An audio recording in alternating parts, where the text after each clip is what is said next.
अस्सलामुअलैकुम दोस्तों, एक बार फिर से आपका खैर मकदम है हमारी यूट्यूब चैनल AIM की आवाज़ में। मैं आसिफ आपकी खिदमत में एक बार फिर से।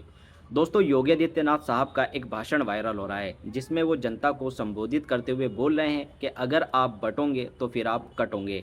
जी हाँ दोस्तों, इसके साथ ही उन्होंने बांग्लादेश का भी लोगों को उदाहरण दे रहे हैं कि देख सकते हैं कि किस तरह से बांग्लादेश में हिंदुओं के साथ क्या हो रहा है। ओवैसी साहब ने इसके ऊपर योगी आदित्यनाथ को कुछ बोला है। पहले तो मैं आपको योगी आदित्यनाथ की वो स्पीच सुना देता हूँ जिसमें वो ऐसा बोलते नजर आ रहे हैं। वीडियो देखें। बहनों और भाइयों, राष्ट्र से बढ़कर के कुछ नहीं हो सकता, कुछ नहीं हो सकता। और राष्ट्र तब सशक्त होगा जब हम एक रहेंगे, नेक रहेंगे, तभी नेक रहेंगे। बटेंगे तो कटेंगे। आप देख रहे हैं ना, बांग्लादेश में देख रहे हो ना, तो वो गलतियां यहां नहीं होनी चाहिए। बटेंगे तो कटेंगे, एक रहेंगे तो नेक रहेंगे, सुरक्षित रहेंगे और समृद्धि की पराकाष्ठा को पहुंचेंगे। हमें विकसित भारत की संकल्पना को साकार करने के लिए कार्य करना है।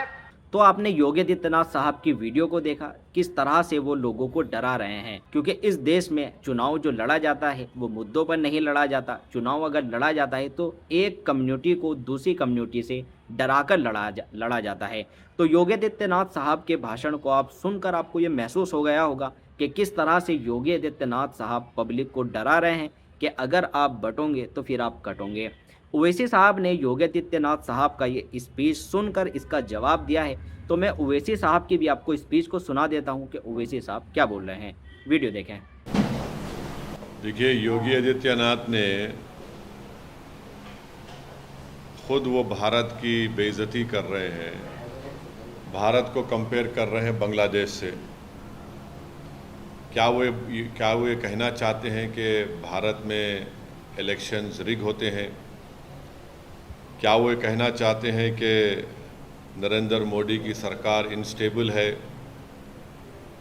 और भारत को बांग्लादेश से वो क्यों कंपेयर कर रहे हैं? और क्या वो ये कहना चाह रहे हैं कि भारत की जनता देश की वफादार ना रहें बल्कि मोदी की वफादार रहें? और अगर नहीं करेंगे तो जिस तरह शेख हसीना ने बांग्लादेश में मासूम लोगों पर गोलियां चलवाई, क्या वो गोलियां चलवाएंगे? अब वो बात करते हैं देश की यूनिटी के बारे में। तो यूनिटी देश की कब होगी? जब इंसाफ होगा। और ख़ुद योगी ने उनके राज में कई फॉल्स एनकाउंटर्स हुए अल्पसंख्यक समाज मुसलमानों के। उनके राज में आज भी बुलडोज़र के ज़रिए मुसलमानों के घरों को तोड़ दिया जाता है।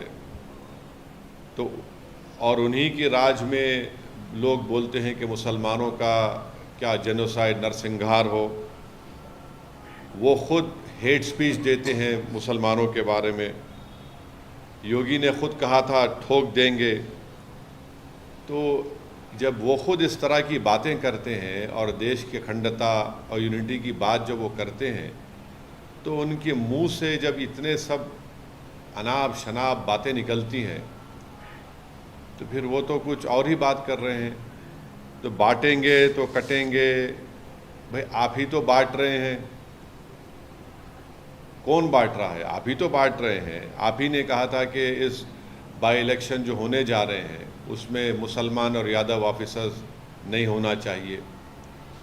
तो ये सब बातें जो हैं ये इसलिए कर रहे हैं क्योंकि उनको नज़र आ रहा है कि उन्हीं की पार्टी के लोग उनको हटाना चाहते हैं मुख्यमंत्री के पद से। तो शायद वो बीजेपी को कह रहे हैं कि बटेंगे तो कटेंगे। तो ये इनका इनसिक्योरिटी है, उनकी अनपॉपुलैरिटी है उत्तर प्रदेश में। और फिर वो भूल गए कि जब देश की अखंडता की बात कर रहे हैं तो जो डिफेंस की ज़मीन थी उन्होंने इंडस्ट्रियलिस्ट को दे दिया वहाँ पर। तो ये सब इनका रिकॉर्ड रहा है। तो इसलिए वो बौखलाहट का शिकार होकर अपने हस्बे आदत सिर्फ मुसलमानों को निशाना बना रहे हैं अपनी हेट स्पीच के ज़रिए।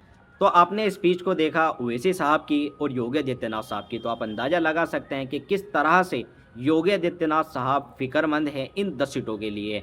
क्योंकि ओवैसी साहब बता रहे हैं कि लगता है कि योगी आदित्यनाथ को अपनी कुर्सी जाने का डर है, क्योंकि रिपोर्ट यही निकल के आ रही है कि बीजेपी ने क्लियर कट योगी आदित्यनाथ साहब को ये चेतावनी दे दी है, या तो आप ये 10 सीटें जीत कर दीजिए या फिर आप कुर्सी से उतर जाइए। तो ऐसी खबरें चलती आ रही है। अब इन खबरों में कितनी सच्चाई है वो इन 10 सीटों के बाद पता लगेगा। तो वीडियो आपको कैसी लगी, मिलते हैं आपसे अगली वीडियो में, तब तक के लिए अस्सलाम वालेकुम।